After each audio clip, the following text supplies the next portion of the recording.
अस्सलाम वालेकुम अहबाब। आज भी हमारे पास एक नावल है और इस नावल का उन्वान है कितनी बरसातों के बाद, और इस नावल की मुसन्निफ़ा हैं डॉक्टर शहनाज परवीन साहबा।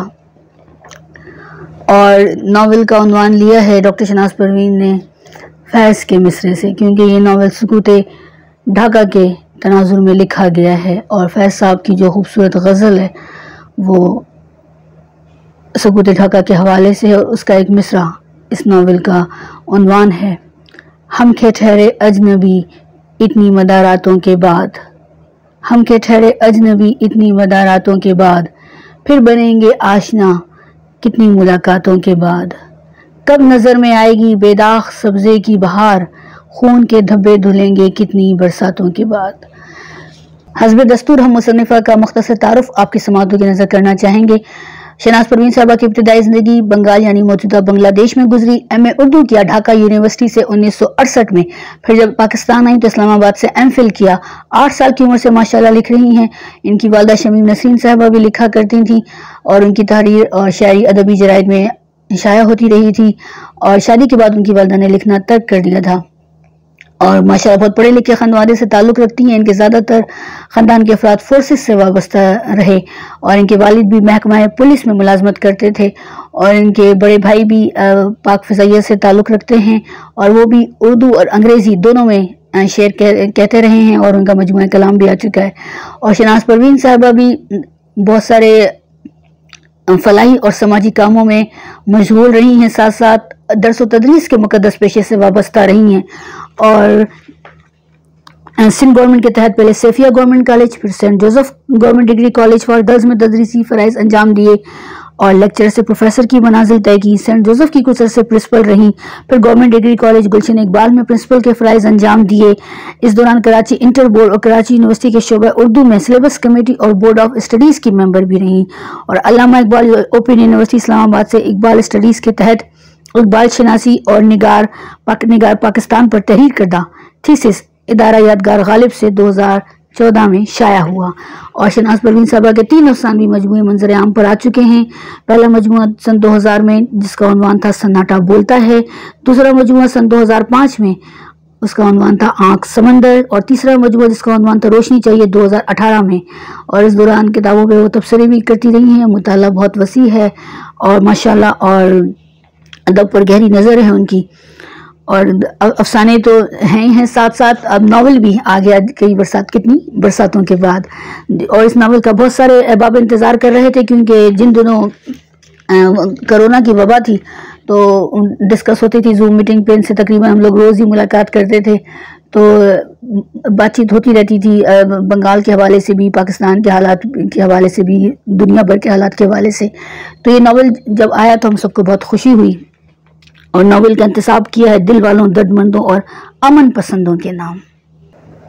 सन 1971 में सकूत ढाका का तारीखी, सियासी और समाजी अलमिया पेश आया, और किसी भी अलमिये को, तारीखी अलमिये को नावल में बयान करना, कहानी में बयान करना बहुत जुर्रत का काम होता है और गैर जानिबदारी से बयान करना।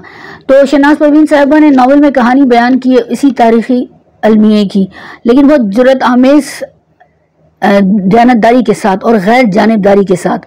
तो इसमें अपनी कोई राय उन्होंने थोपने की कोशिश हरगिज़ नहीं की है, बल्कि नावल के किरदार और किरदार निगारी बहुत मजबूत हैं, और वो आपस में जो गुफ्तगू कर रहे हैं, जो उनका आंखों देखा हाल है, वो भी नावल में बयान किया गया इस तरह से कि नावल के 2 किरदार आपस में गुफ्तगू कर रहे हैं।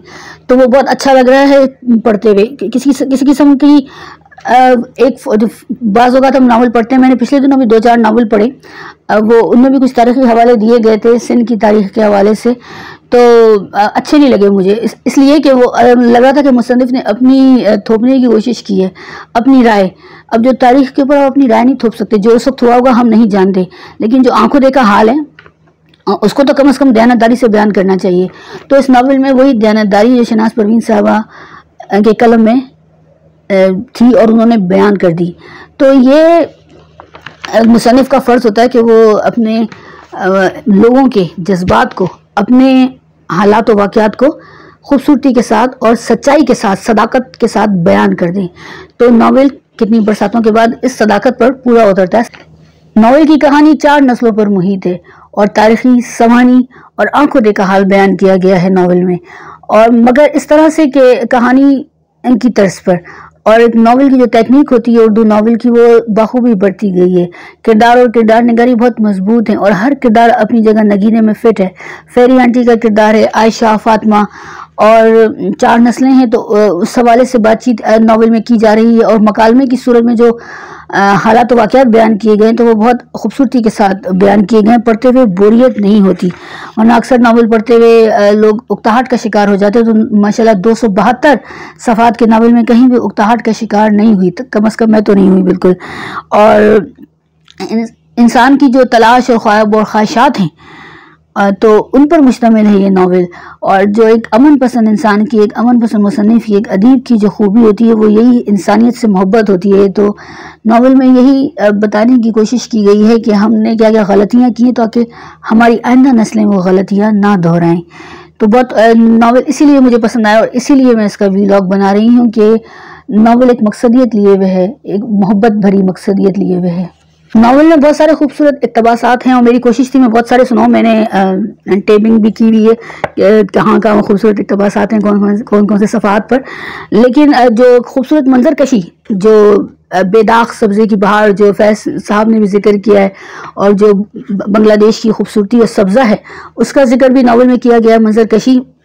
तो एक सुनाना चाहूँगी मैं फ़िलहाल इक़्तिबास, और वक्तन फ़क्तन हम इस नावल का जिक्र करते रहेंगे और क्योंकि नावल जिक्र किए जाने के काबिल है। और इसमें से आपको इक़्तिबासात मज़ीद भी सुनाऊँगी फ़िल वक्त एक, ताकि हमारा व्लॉग तवील ना हो जाए, क्योंकि फिर हमारे कुछ दोस्त उकता जाते हैं कि व्लॉग तवील हो गया। तो जो मंजर कशी की है वो बहुत खूबसूरती से की है। कलमबंद हैं, फरवरी 1970 में मैं चट्टागाम में थी। गर्ल्स हॉस्टल तक जाने वाला रास्ता बहुत दिलफरेब था। चारों तरफ हरे भरे पहाड़ थे, हर तरफ सब्जा ही सब्जा था। हॉस्टल में मुकीम तमाम लड़की और असातिज़ा ने मेरा बहुत अच्छी तरह इस्तकबाल किया था। मुझे महसूस ही नहीं हुआ कि मैं गैरों के दरमियान हूँ। वहाँ मेरी सबसे दोस्ती हो गई थी। हॉस्टल सुपरिटेंडेंट ज़ैनब मेरी सबसे अच्छी दोस्त बन गई थी।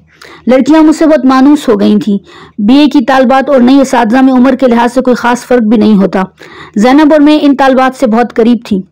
हॉस्टल में होने वाली तकरीबात के रहल सहल में लड़कियों के साथ हम दोनों भी शरीक होकर उनकी मदद करती। मुझे तो अंदाज़ा भी नहीं था कि मेरा इतना ख्याल रखा जाएगा। ज़ैनब की वजह से तालबात भी इतना घुल मिल गई थीं कि गाहे गाहे अपनी निजी ज़िंदगी की बातें शेयर करके मशवरे लिया करती और मेरा इतना ख्याल रखती कि मुझे कभी एहसास ही नहीं होता कि मैं अपनों में नहीं हूँ। लेकिन चंद महीनों के अंदर ही अंदर खौफ की एक नई लहर सी दौड़ने लगी। ज़ैनब ने मुझसे कहा, तुम अपना तबादला ढाका करवा लो, यहाँ के हालात बदलने वाले हैं। ये नावल के किरदार हैं जो बता रही हैं अपनी दोस्त को कि क्या हुआ था वहाँ, उन अपने आंखों देखा हाल। तो ये था इस नावल का मुख्तसर सा तारुफ, और मैंने कोशिश की कि मैं अच्छा तारुफ पेश कर सकूं। और इस नावल को आप मंगवा सकते हैं, रंग अदब पब्लिकेशंस कराची ने शाया किया है नावल। मैं उनका फ़ोन नंबर लिख दूंगी, वहाँ से मंगवाया जा सकता है ऑनलाइन। और हम जल्दी इस नावल पर गुफ्तगू भी करेंगे जूम पर, तो उसका लिंक सबा गजाली साहब की वॉल पर शेयर होगा। आप लोग वहाँ से ज़रूर लिंक लेकर मीटिंग में शामिल हो सकते हैं और नावल के बारे में की गई गुफ्तगू से मुस्तफ़ीद हो सकते हैं। जैसा कि मैंने कहा कि मैं इक़्तिबासात शेयर करती रहूँगी नावल से। और शहनाज परवीन साहबा ने इंसानम आरजू असद मौलाना रूमी के अशार हैं जो बहुत खूबसूरती से नावल में बढ़ते हैं। मैंने वो भी सुनाने हैं, ज़रा मश्क कर लूँ मैं, ये वो फ़ारसी कलाम है तो उसको बड़ी खूबसूरती से नावल में शहनाज परवीन साहबा ने बढ़ता है। और खूबसूरत एक इक़्तिबास पर व्लॉग का अख्तिताम करेंगे। आज हमें एहसास हो रहा है कि मोहब्बत ही दुनिया की सबसे बड़ी ज़रूरत और नेमत है। हम यहाँ जिस मिशन पर आए थे इसको पूरा करने के लिए आओ सब मिलकर वादा करें कि अब हम दुनिया में अमन अमान कायम करने के लिए जान की बाजी लगा देंगे। बहुत बहुत शुक्रिया।